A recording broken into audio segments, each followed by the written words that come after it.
The Fox and the Falling Leaves by Julia Rawlinson, pictures by Tiffany Beek.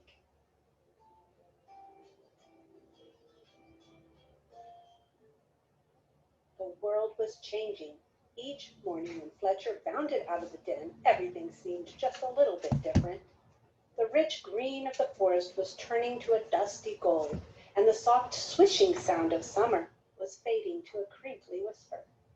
Fletcher's favorite tree looked dull, dry, and brown. Fletcher was beginning to get worried. "I think my tree is sick," said Fletcher. "What's wrong with it?" his mother asked. "Its leaves are turning brown," said Fletcher. "Don't worry, it's only autumn," she said. Fletcher ran back to his tree and patted the rough bark. "Don't worry, it's only autumn," he said. "You'll be feeling better soon." But the tree didn't get better. Each day more leaves turned brown. One morning the wind blew a small brown leaf off a branch. Fletcher jumped up and caught it very gently in his paw. "Don't worry, tree, I've got your leaf. I'll fix you." Fletcher looked around, picked a piece of grass, and carefully tied the leaf to a branch. Just then another gust of wind ruffled Fletcher's fur. The little leaf shook itself free and fluttered back to the ground. Fletcher picked it up again and thought very hard. Then he poked the leaf onto a twig and pushed it down firmly. "Now you hold on tight," said Fletcher. "No more flying around." The little leaf gave a tiny rustle in reply.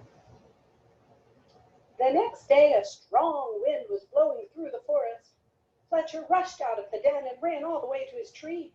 Lots of branches were bare, and little lost leaves spun everywhere. "Don't worry, tree, I'll catch them for you, I promise." Round and round whirled Fletcher after the swirling leaves. "Leaves, wonderful, just what I need for my nest," said a squirrel. "But these belong to the tree," said Fletcher. "Don't take them away."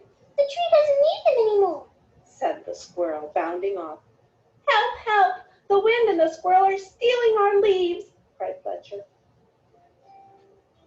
"Leaves, terrific, just what I need to keep warm," said a porcupine, rolling around. "But these belong to the tree," said Fletcher, plucking leaves from the porcupine's needles. "Not anymore," snuffled the porcupine, and away he rolled. "Help, help! The wind, the squirrel, and the porcupine are stealing our leaves," cried Fletcher. Suddenly a flock of friendly birds swooped down from the sky. They picked up the leaves in their beaks and poked them onto the tree's branches. Soon the tree was leafy again, and Fletcher flopped down and smiled.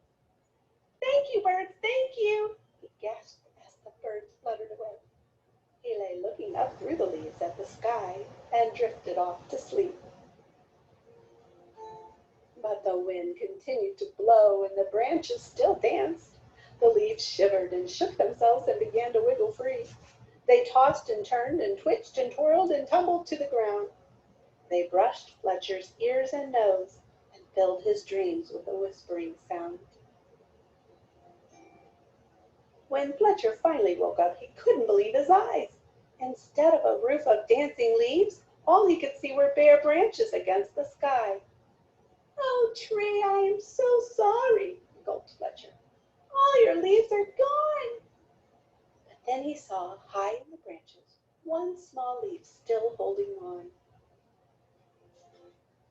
"I won't let the wind steal that one," said Fletcher, and he began to climb. He crawled along to the last leaf and held it firmly onto its branch. All day long the wind blew and the branch bounced, and Fletcher held tight. "I'll stay with you, leaf," he said. "Don't worry." But then, with a sudden whoosh of wind, the branch bounced high. With a pip, the leaf let go and fluttered like a little flag clutched in Fletcher's paw. Fletcher looked sadly at the leaf he had promised to save. He carried it carefully down the tree and back to the den.